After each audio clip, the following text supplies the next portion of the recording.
Shalom, Israel, Shalom. It's your brother Isaiah back with another video. First and foremost, want to give all praises, honor, and glory to Yahweh, Bashem, Mashiach, Yahushua, Barakatah Yahweh, Barakatah Yahushua, Barakatah Yahweh, Barakatah Yahushua, Barakatah Yahweh, Barakatah Yahushua. All praises due.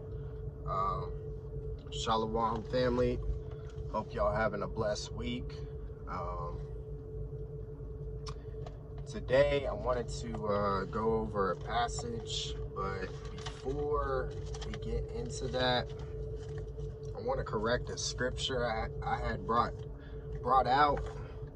I can't remember if it was my last video or like 2 videos ago. I know I brought the scripture out on the Brotherhood Breakdown. I think I had said that this scripture was actually talking about a good thing for us, but I'll reread it, and I just want to go ahead and correct it real quick. So it's in Habakkuk. It's chapter 2, verse 16, and if you go down, actually I'm gonna read 16 through 18 so y'all get where I'm coming from. Habakkuk 2, verse 16. It says, "Thou art filled with shame for glory. Drink thou also, and let thy foreskin be uncovered. The cup of the Lord's right hand shall be turned unto thee." Now, when I seen that, I thought that meant it was, the Most High was going to pour out his right hand on us. But nah, it's actually talking about judgment against us. Because if you continue reading, it says, "Shall be turned unto thee, and shameful spewing shall be on thy glory." So we were going to be shamed, It says shameful spewing on thy glory. So we had, at some point in time, we had to be, in good case. And now he's pouring his judgment back on us. You read verse 17, it says, "For the violence of Lebanon shall cover thee, and the spoil of beasts which made them afraid because of men's blood, and for the violence of the land of the city and all that dwell therein. Will profit the graven image that the maker thereof hath graven it, the molten image, and a teacher of lies, that the maker of his work trusted therein to make dumb idols." So we were trusting in idols and shit. So this was talking about judgment against Israel, because if you even go back to Habakkuk 1:1, it says the burden which Habakkuk the prophet did see. It's talking about us as a nation. He saw he saw our fall. He saw Jerusalem fall. The Most High was giving him visions on what was going to happen to us. And it talks about it all through Habakkuk. So I just wanted to correct that real quick, because I thought that scripture, when it said the cup of the Lord's right hand shall be turned unto thee, it was talking about a good thing, but it was actually not. It was talking about the judgment against us for worshiping idols and going off. So, this scripture pretty much kind of ties into what I'm going to read today with y'all. We're going to be coming out of Lamentations chapter 2. And this passage really hit me in the spirit when I was reading it the other night. We know the book of Lamentations, talks about us grieving, pretty much, Jerusalem being desolate. And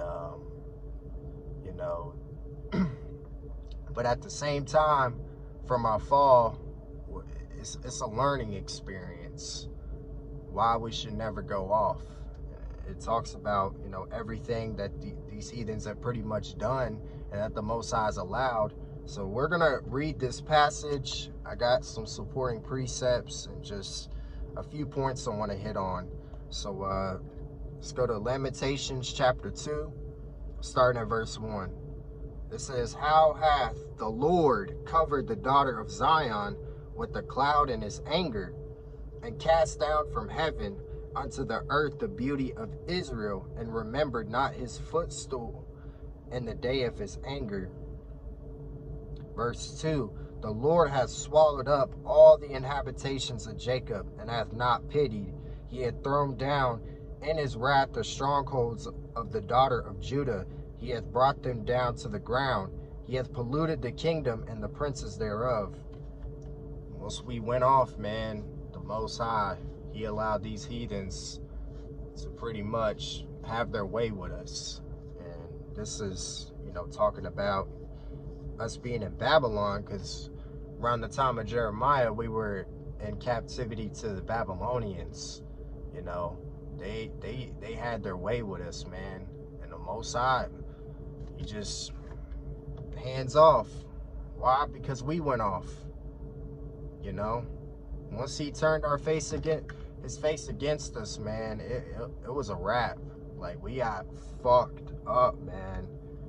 We still are getting fucked up out here. But all praises, this is a time where the elect, the mighty men of King David, we're rising up in the spirit for this time, because now is the time of all these heathen nations ruling.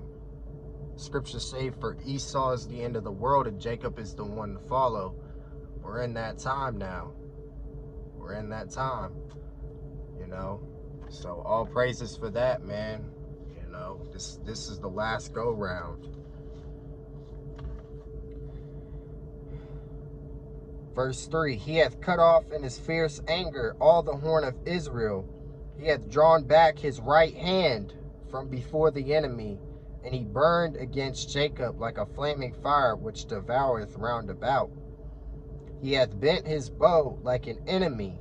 He stood with his right hand as an adversary, and slew all that were pleasant to the eye in the tabernacle of the daughter of Zion. He poured out his fury like fire. Most High's judgment is pretty scary and harsh. he don't give a fuck, man. Like, even though we're his people, at the end of the day, he knows how to break us down. He knows how to break us down. When we're not listening to him, we're worshiping these false gods and shit, and following the ways of the heathen. Man, the Most High, he has absolutely no respect for that, man. None. He don't give a fuck. If it's even his people, like, he let these heathens have a number on us, man. Do anything imaginable. But he knew eventually it was all for a reason. We had to go through this to appreciate, him. We didn't appreciate his blessings. So he had to take it away in the most heinous ways by using these heathens up against us. Verse 5, the Lord was an enemy. The Most High was an enemy to us, because we went off from him.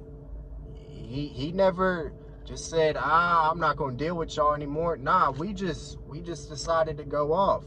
So he was like, man, fuck y'all then. I'm going to show y'all how it feels. I'm going to show you how it feels to live the heathen way. And it's going to be harsh, and it's not going to be, you ain't going to like it. We basically spit in the Most High's face by going off. That's something you don't want to do, man. We had to learn a hard-ass lesson. We're still going through the uttermost farthing. We're still dealing with this uttermost farthing, man. The Lord, verse 5, the Lord was an enemy. He has swallowed up Israel. He hath swallowed up all her palaces. He hath destroyed his strongholds, and hath increased in the daughter of Judah mourning and lamentation. Let me look at my notes.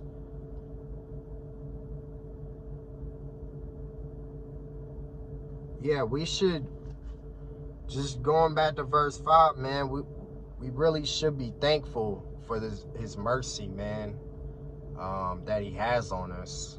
Because he could have just put us away. After the northern kingdom went off, man, he really could have just put us away as a whole nation. But nah, he said, I know how to bring y'all back into the fold. I'm gonna send my son, Yahweh, y'all gonna be under him. That was the Most High essentially giving us, I mean, he gave us many chances.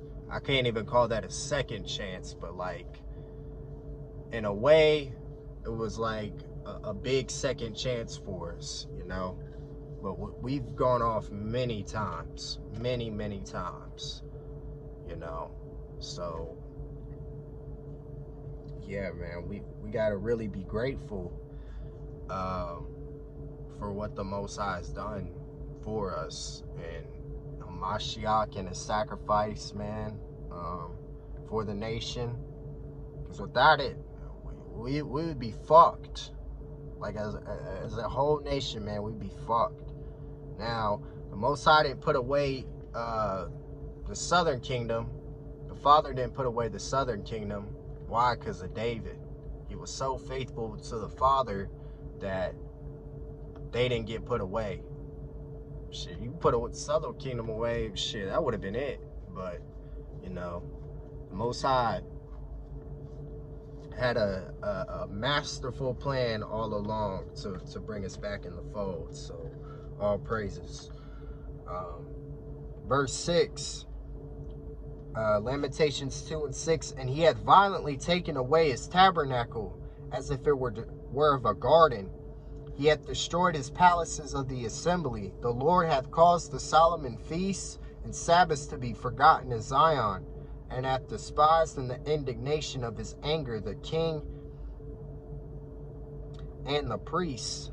So, everything that we was, you know, doing for the Most High, our feasts, you know, keeping the Sabbath. Of course, this is referring back to the law of Moses that we had to keep, but at the same time, our entire heritage just wiped out.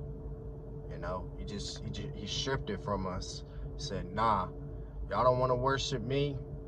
Nah, y'all do what these heathens do, and I'm gonna make sure I put y'all in hardcore bondage under them, so y'all can see how fucking evil these motherfuckers really are.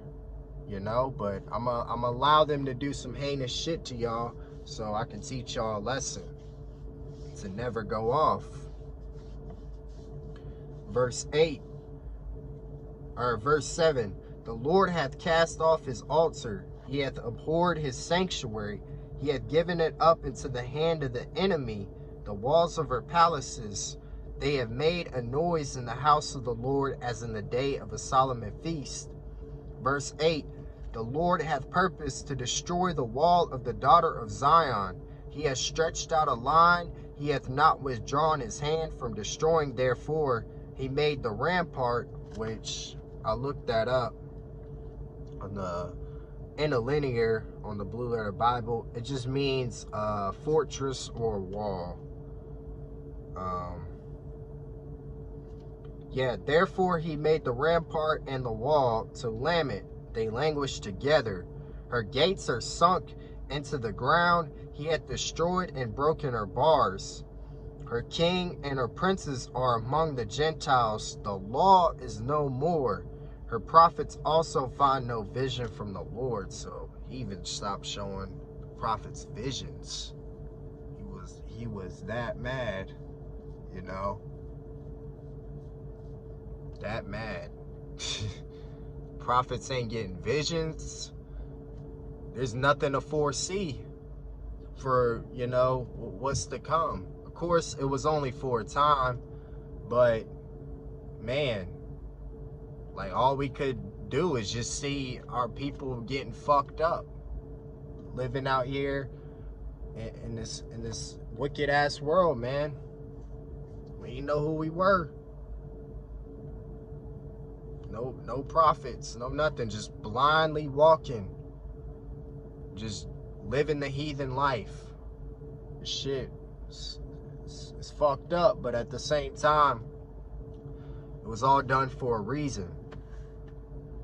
Verse 10, the elders of the daughter of Zion sit upon the ground and keep silence.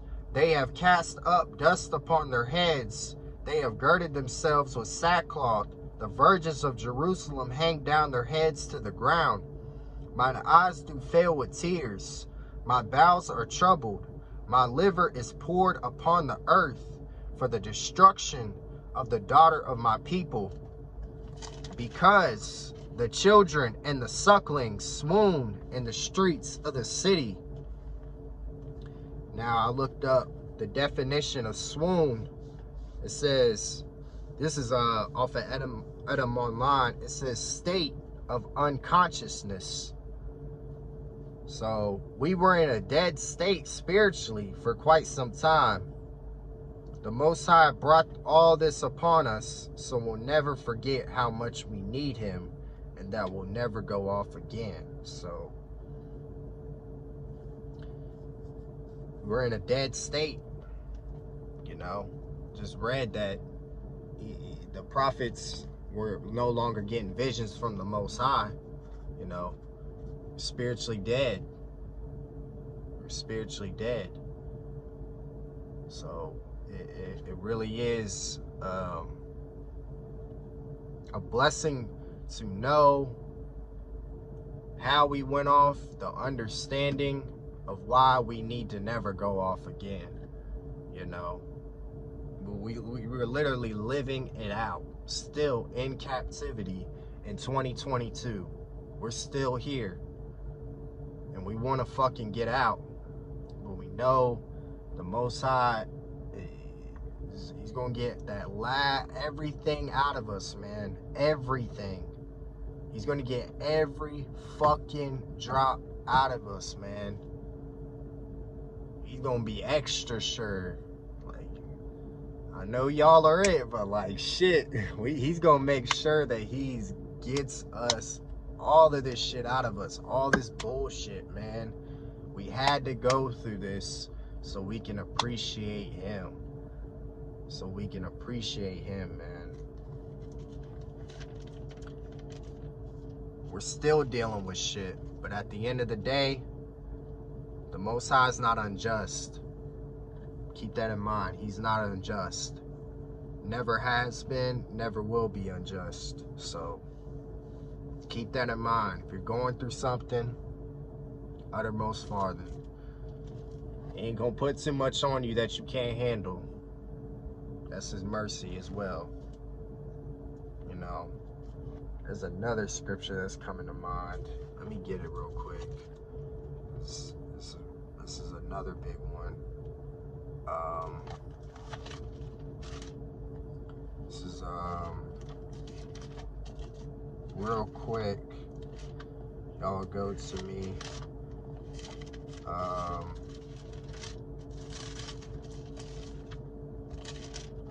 Job chapter 11, verse 6. And that he would show thee the secrets of wisdom, that they are double to that which is.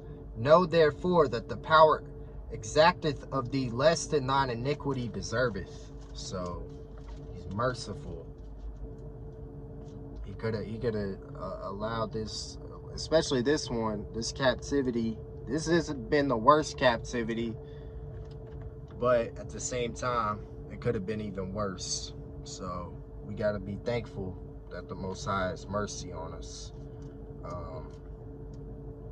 Let's go. Verse, we stop at verse 12. They say to their mothers, where is corn and wine? When they swooned as the wounded in the streets of the city, when their soul was poured out into their mother's bosom. What things shall I take to witness for thee? What things shall I liken to thee, O daughter of Jerusalem? What shall I equal to thee, that I may comfort thee, O virgin daughter of Zion? For thy breach is great, like the sea. Who can heal thee? Thy prophets have seen vain and foolish things for thee, and they have not discovered thine iniquity to turn away thy captivity, but have seen for thee false burdens and causes of banishment. All that pass by, here's the scripture that really caught my eye, reading this passage. Verse 15. All that pass by clap their hands at thee. They hiss and wag their head at the daughter of Jerusalem, saying, Is this the city that men call the perfection of beauty, the joy of the whole earth? They mocked us. This is why I titled this video The Laughing Stock, because that's exactly what we've been in this captivity. You know, that's exactly what we've been. We've been the laughing stock to these other nations. You know, all these other nations kicked us while we were down. They had no pity. They didn't feel sorry for us. They laughed, they mocked, robbed, they scoffed, robbed us, raped our women, our men too. You know, they did everything imaginable. You know, got these fucking sellout Israelites, you know, selling up, giving up their souls for money. This place has got to fucking go, man. This place has got to fucking go. It's so wicked out here, man. It really is. The spiritual battle's no joke either. The demonic activity, it gets stronger and stronger every day that we get closer and closer, man.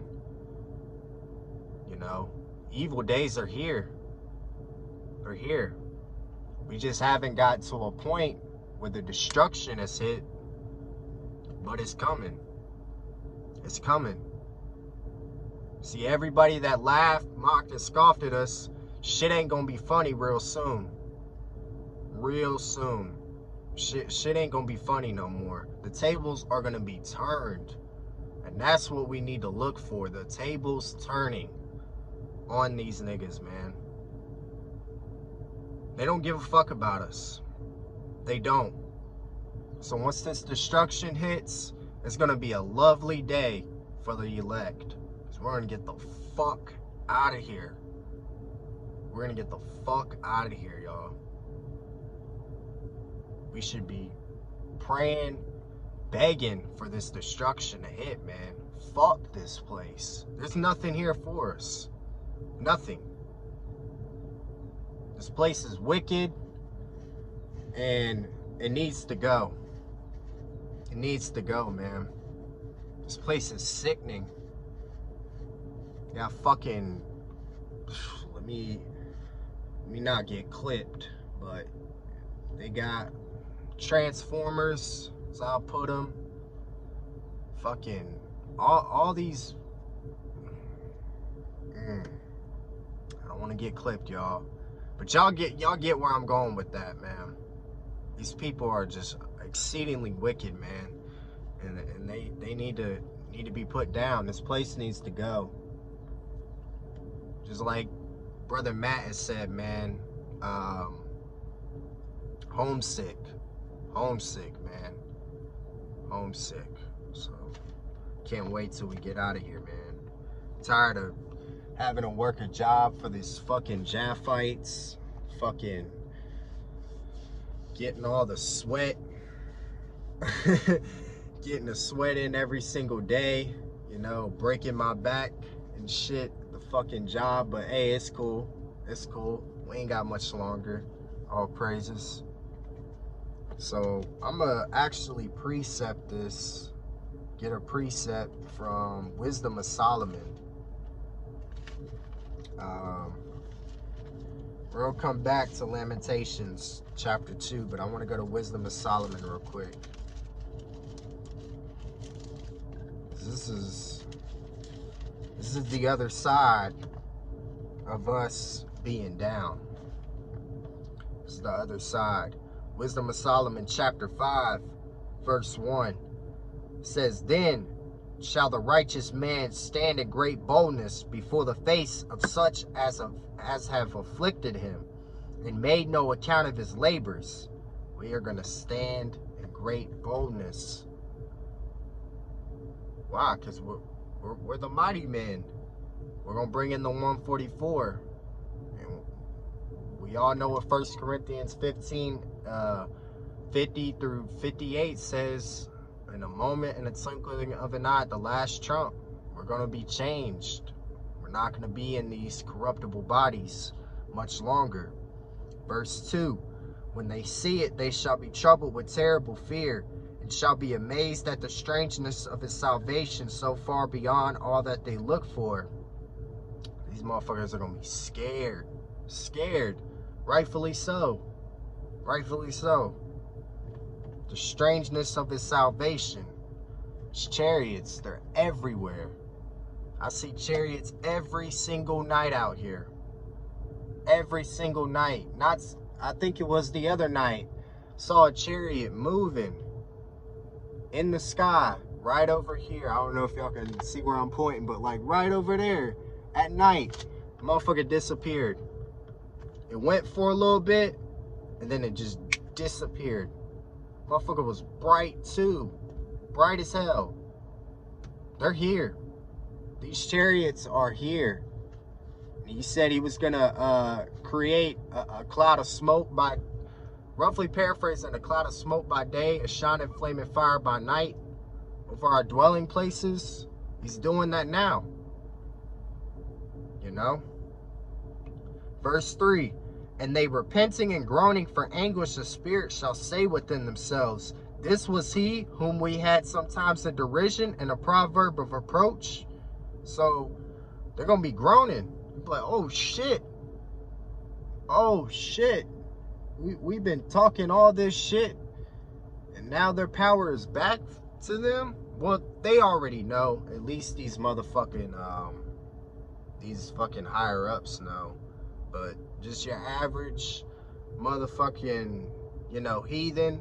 Oh yeah, they gonna be scared, man. They gonna be scared. You know. So, all praises.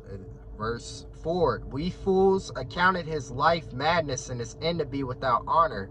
Verse 5. How is he numbered among the children of the power, and his lot is among the saints?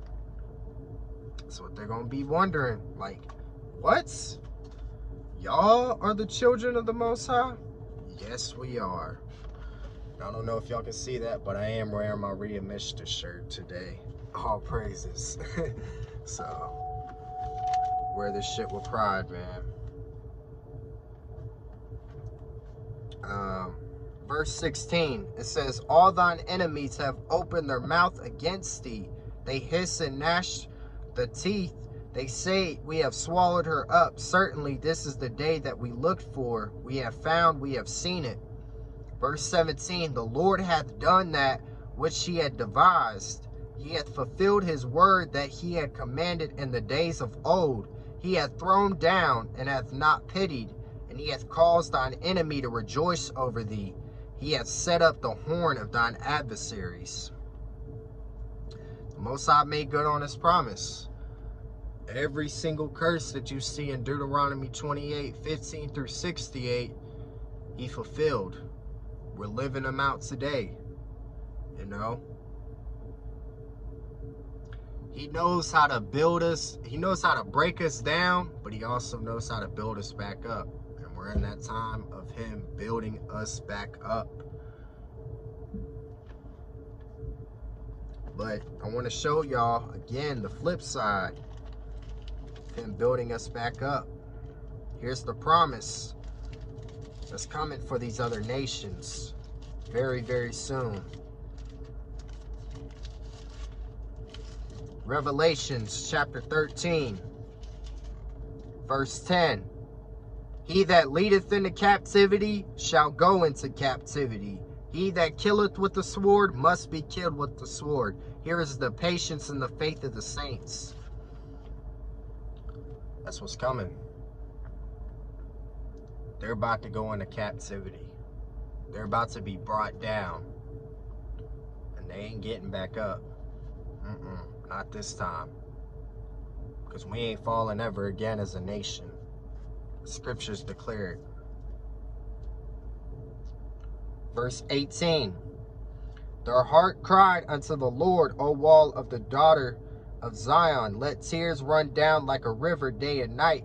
Give thyself no rest. Let not the apple of thine eyes cease. Arise, cry out in the night, in the beginning of the watches. Pour out thine heart like water before the faces of the Lord. Lift up thy hands toward him for the life of thy young children that faint for hunger in the top of every street. Behold, O Lord, and consider to whom thou hast done this. Shall the women eat their fruit, and children of a span long? Shall the priest and the prophet be slain in the sanctuary of the Lord? The young and the old lie on the ground in the streets. My virgins and my young men are fallen by the sword. Thou hast slain them in the day of thine anger. Thou hast killed and not pitied.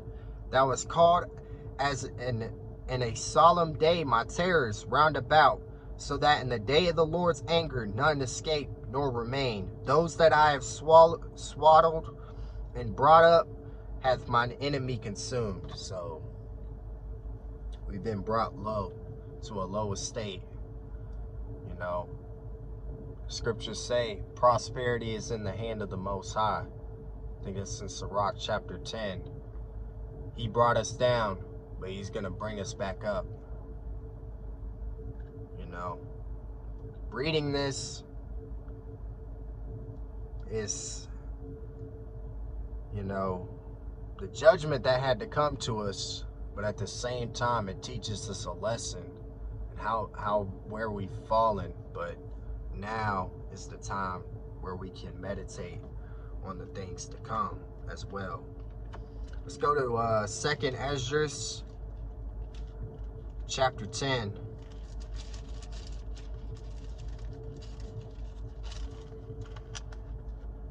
Verse 24.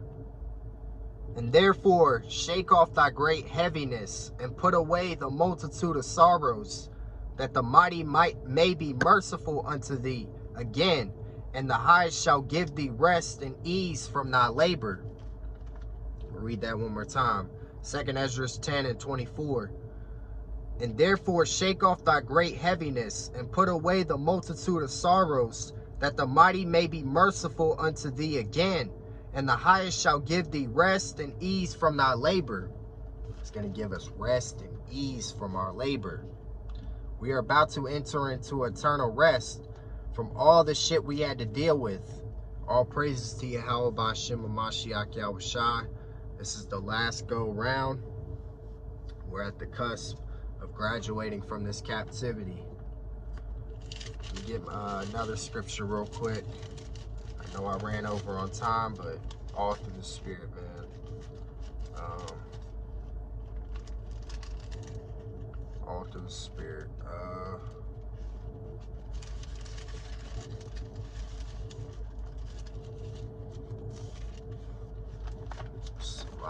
No, I wrote down the wrong page number.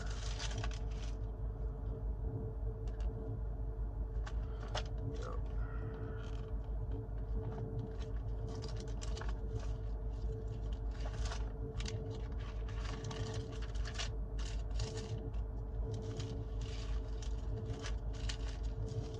Baruch chapter 3, verse 35 through 37. It says, "This is our power, and there shall none other be accounted of in comparison of him. He hath found out all the way of knowledge, and hath given it unto Jacob his servant, and to Israel his beloved. Afterward did he show himself upon earth, and converse with men." So he's our power. Nobody can get what we get from him. Love, protection, abundance of supply. You know, Most High takes care of us. We get the best of the best with him. Nobody else can say that. You know, these heathens have gotten a little fun, but we're getting eternal rest, man. Eternal rest. We've been through captivity for quite some time, but we're about to come out of this. All praises. Creator of the universe chose us to be special, and damn it, we're not going to take his blessings for granted anymore. We're not. We done did that shit well for too long, man. We're going to appreciate the Most High and his son, man. We're going to appreciate this shit, you know. Those that are truly with this are going to appreciate it. This is my last one, Ephesians chapter 2, verse 8. For by grace are you saved through faith, and that not of yourselves, it is the gift of the power. So, grace, we're saved through faith, man. That not of yourselves is the gift of the power.